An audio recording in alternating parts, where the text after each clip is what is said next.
Welcome back to the Bruce Williams channel. Let's do a wrist check, guys. I'm wearing the Zodiac Seawolf GMT Crystal Topper Edition today. I've been wearing this for the past almost week. This has been a fun addition to the rotation. But today I want to talk about phases, snapshots. I want to ramble a little bit. We'll do a good old-fashioned Johnny Casual ramble. Shout out if you remember the Johnny Casual days on YouTube, though that was a few years ago now. Guys, I just bought a watch. I got a text from my good friend Random Rob, and he said, "Hey, you want to buy this watch?" And I'm like, "Yeah, let's do it." So I just PayPal'd him a couple hours ago, and he needs to do a video, and then he'll mail me the watch. So hopefully this week I'll do an unboxing, we'll do a review, we'll do a comparison, we'll do some fun content. So I went from 3 watches, my minimal collection. I know I'm still waiting on a couple in the mail, but you know what? By the time you're watching this video, I might have 6 in the collection.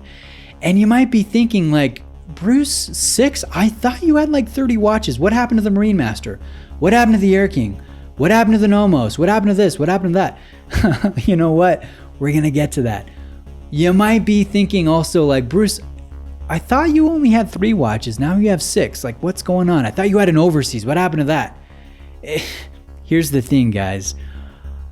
I've been all over the place in the years of collecting watches, reviewing watches, being interested in watches.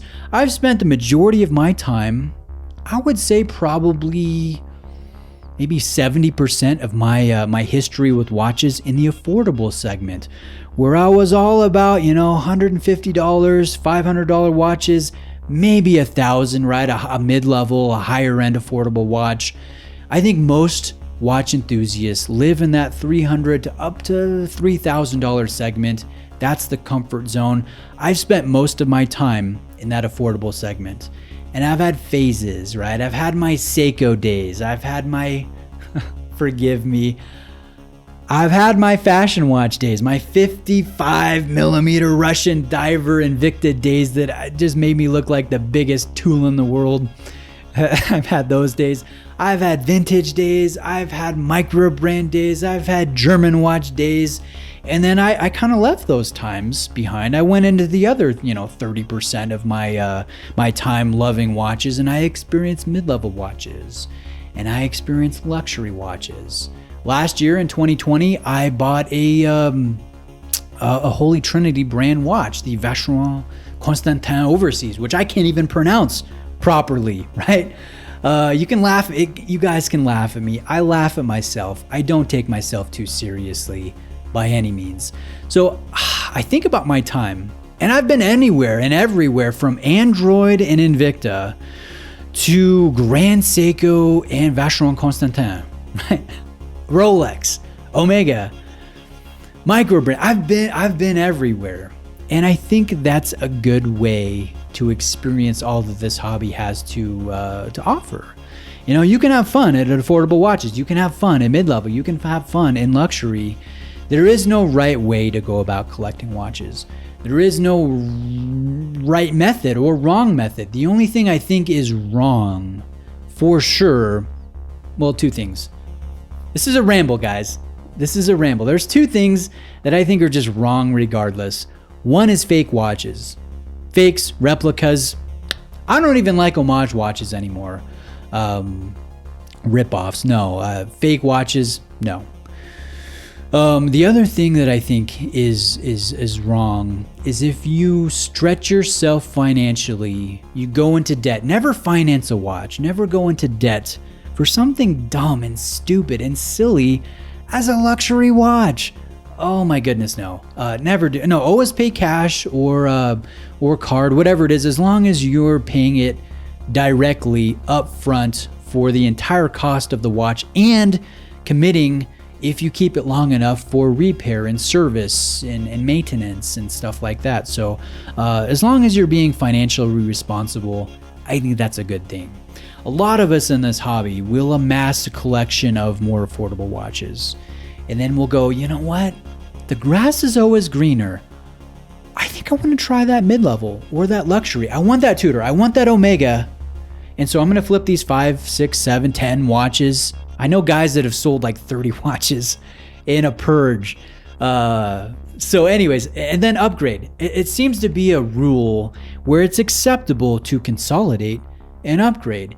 And I think Robert is kind of doing that now. I've certainly done that many times in the past. I've done that with affordable to mid-level. I've consolidated and upgraded from mid-level to luxury. And I've done the same thing with luxury to get the overseas, the Vacheron Constantin.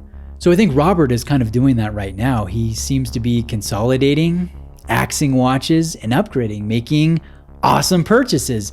And you know what? As a fan and as a friend of Rob, I'm like, good for you, man. I'm excited for your purchase. I'm excited for your next purchase. I think you're making great moves. Like, I'm pumped for you legitimately because I've done similar things. I really have. And then likewise, Robert's probably excited for me because he's seeing me move from $20,000 watches to $7,000, $5,000, $2,000, you know. Hey, Bruce is coming back down to reality, right? So again, we're all at a different spot and there is no right or wrong answer.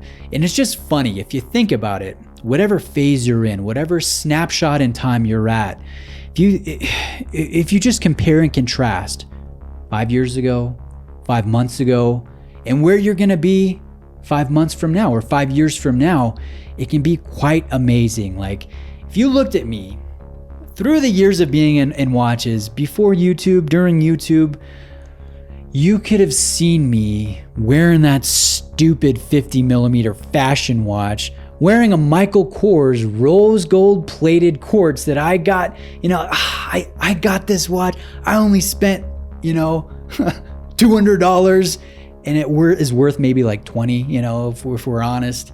You could see me there, and then you could see me buying a $20,000 watch and thinking, this is a great buy. Like, seriously, this is a really good buy. And then you'll see me going, hey, German watches, these guys, they're the best. Zinn, Damasco, you can't beat the engineering. And then you'll see me talking about how lovely Seiko is, and Grand Seiko, and rightly so. They do some really great things. But maybe 6 months later in that snapshot, you'll see me laughing mercilessly at Seiko for misspelling edition, or not being able to line things up, or putting dust and gunk and particulates in the dial. You know what? It's just kind of crazy. You'll see me wearing a Hulk, talking about how Rolex is the easiest to wear luxury watch when it comes to a practicality standpoint. And then, you know, 6 years ago, you'll have seen me talking about how this Steinhardt is an awesome value brand, and now you couldn't pay me to wear a Steinhardt. It's just kind of crazy where you're at different snapshots. And if you put them side by side, if you looked in the scrapbook of your collecting life, where you've been. And so I've just tried not to set rules because right now, yeah, I might be letting my collection balloon a little bit, maybe experiencing some more affordable watches, which I have a ton of experience. Again, I've spent most of my time in the affordable side of things. Next year, maybe I'm shopping Patek or AP. I don't know. I don't put my rules on myself other than the no fakes and the no making poor financial decisions when it comes to watches. I'm just enjoying this hobby, and I'm enjoying others. I'm enjoying seeing Robert buy Rolex. I'm enjoying watching Jeffrey McMahon fall in love with Tudor and Omega. I think that's totally awesome because I've been there. And so I have to keep that in mind when I see someone going, hey, look at this Vostok. I just got this awesome watch and I only spent $40. I have to, instead of going, been there, done that, I can go, yeah, I remember those days. I had that phase. I took that snapshot. Way to go. So guys, if you've bought a watch and you love that watch, it's significant for you, send me a picture, email it to me, tell me why you love it.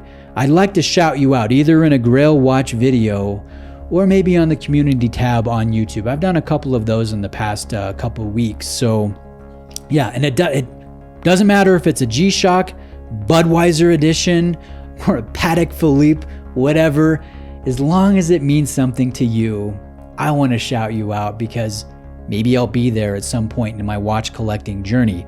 So guys, just in closing, I see we're 10 minutes into the video. Kudos to you if you're still here. Most people tune out, they leave, you know, after 4.5 minutes, they're on to the next video, a different video.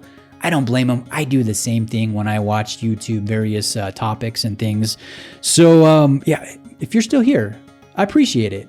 And I want to stop real quick before we end and just thank you for the support.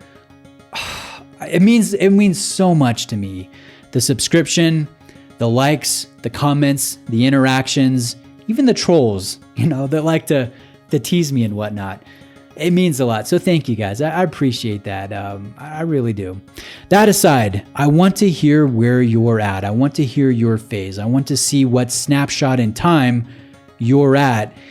Tell me, are you in that Seiko only phase? Are you in that affordable phase? Are you in that micro brand phase, vintage phase, German phase, mid-level phase?